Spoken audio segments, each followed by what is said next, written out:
Protect your DNA. BioPQQ can promote formation of new mitochondria. Infowarsstore.com.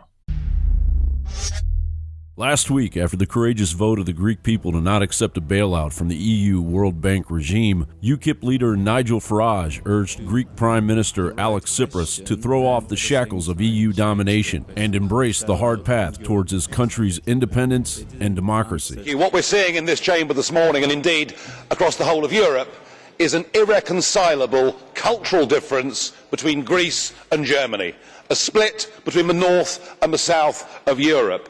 The European project is actually beginning to die. Nobody in this room will recognise that, but actually the peoples of Europe are saying we were never asked whether we wanted this. This has been foisted upon us. And we need to understand why EMU doesn't work.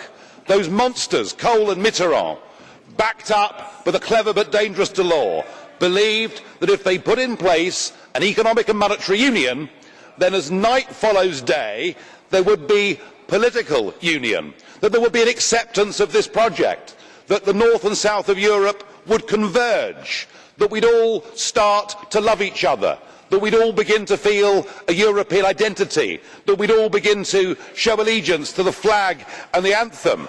Those of us, of course, that criticised this were told that we were extremists and we lacked vision.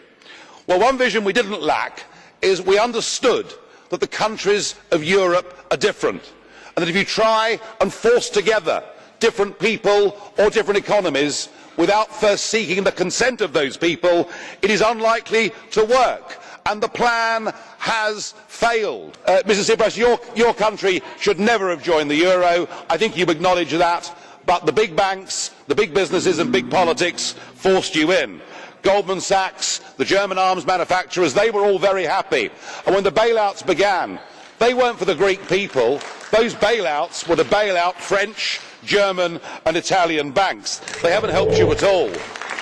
And these years of austerity, these years of high unemployment, of increasing poverty, none of it's worked. In fact, your debt GDP ratio has gone from 100% at the start of the crisis to 180% right now.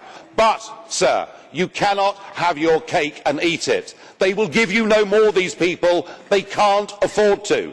If they give you more, they'll have to give other Eurozone members more. So your moment has come. And frankly, if you've got the courage, you should lead the Greek people out of the Eurozone with your head held high. Get back your democracy. Get back control of your country.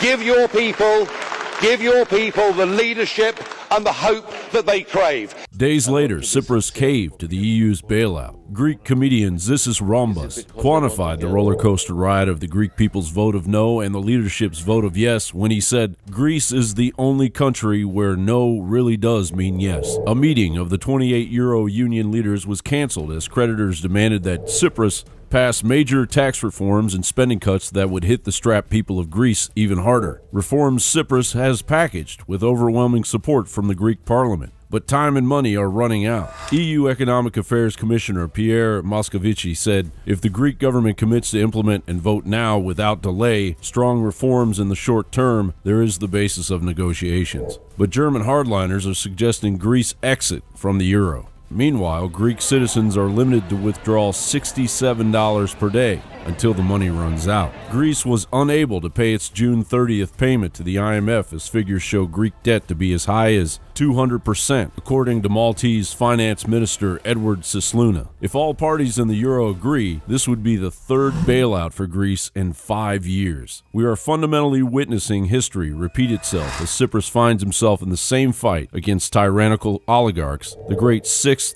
century Athenian lawgiver Solon delivered his country from. It's time that all countries under IMF World Bank global domination pull themselves up from their bootstraps and cast off the sovereignty-murdering New World Order beast. But here's the warning. If this one has failed, imagine how much bigger the failure will be when the UN gets its way in Paris this December and sets up a world government which is like the EU but on a global scale with no escape for anyone. At least at the moment, if you don't like the EU, you can get out and go to the States or go to go to somewhere, Canada, Australia. You don't have to be in the EU. But if there's a global government, there's no escape unless you've got a spaceship. John Bound for Infowars.com.